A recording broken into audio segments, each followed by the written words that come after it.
Hello everyone. तर काल होती अंगारिका चतुर्थी, सर्वात मोठी चतुर्थी जी वर्षातून एकदा किंवा दोनदाच येते. ज्यांना उपवास संकष्टी चतुर्थीचा उपवास पकडायचा असतो त्यांनी या दिवसापासून चतुर्थी धरायला सुरुवात करायची. अशी ही मोठी अंगारिका चतुर्थी होती काल. तर काल मी बनवले होते उकडीचे तांदळाच्या उकडीचे मोदक. तर तुम्ही बघू शकता मी बनवलेले मोदक कसे बनवलेत. पण ह्याचा फुल व्हिडिओ तुम्हाला हवा असेल तर मला कमेंटमध्ये नक्की सांगा, मी त्याची रेसिपी तुमच्याबरोबर शेअर करेन.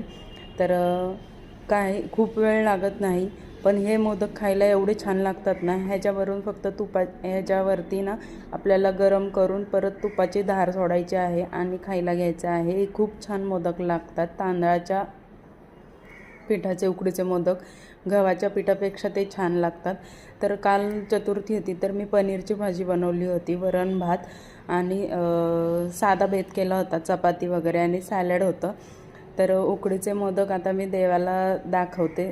झाल्या पहिल्यांदा जवळ ठेवले आणि चतुर्थी होती तर चंद्रोदय होता 9:13. तर त्यानंतर देवाला नैवेद्य वगैरे ठेवून मग आम्ही आरतीचा टायमिंग झाला. फक्त चपात्या राहिल्या त्या करून वगैरे घेतल्या चपात्या आणि आरती करायला घेतली. तर आरती वगैरे म्हणजे गणपतीची आरती वगैरे केली आणि देवाला नैवेद्य दाखवला आणि उपवास सोडला. जर तुम्हाला उकडीच्या मोदकाची आणि पनीरच्या भाजीची रेसिपी हवी असेल तर मला कमेंटमध्ये नक्की सांगा, मी तुमच्याबरोबर जरूर शेअर करेल ती रेसिपी. आणि व्हिडिओ जर का आवडला असेल तर लाईक, शेअर आणि सबस्क्राईब करायला विसरू नका. धन्यवाद.